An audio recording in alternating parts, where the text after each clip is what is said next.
Subscribe करें हमारे YouTube channel साधना gold को और पाएं वीडियो सबसे पहले।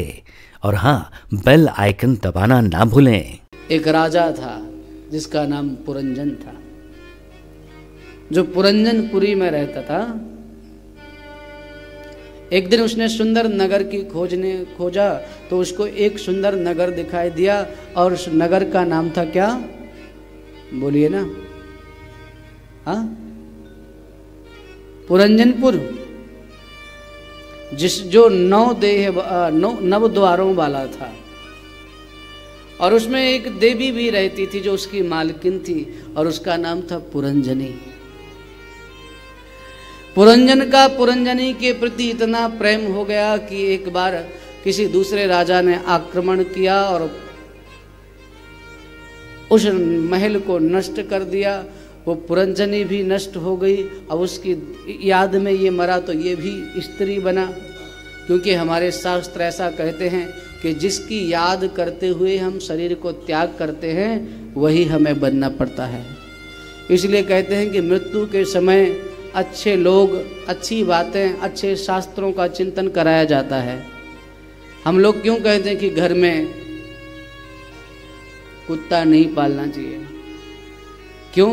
क्योंकि अगर अंत समय में आपकी मति कुत्ते में लगी रही,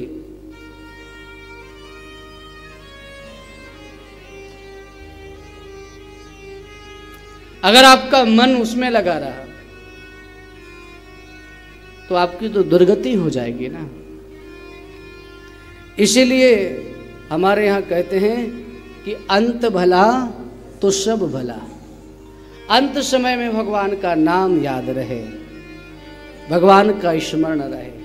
पुरंजन अपनी पत्नी की याद करते हुए मरा, इसलिए वह स्त्री बना और फिर किसी राजा का वर्ण किया, फिर सती होने के लिए जा रहा था। तभी उसका एक सखा आया जिसका नाम अविज्ञात था।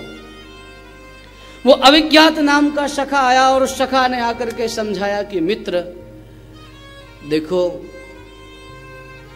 तुम में और मुझ में कोई भेद नहीं है। तुम संसार को भोगने के लिए आए हो, इसलिए तुम्हें इतना दुख हुआ है, और मैं संसार का भोगता नहीं हूं, दृष्टा मात्र हूं। मैं दृष्टा हूं, भोगता नहीं हूं। तुम भोक्ता बन करके भोग रहे हो विषयों को, इसलिए तुम दुखी हो। प्रेम से बोलिए श्री राधे। इसलिए अपने अंदर की जो भोक्तृत्व की भावना है उससे मुक्त हो करके देखो, और तुम अपने आप को इन सब से परे देखोगे, सबसे अलग देखोगे।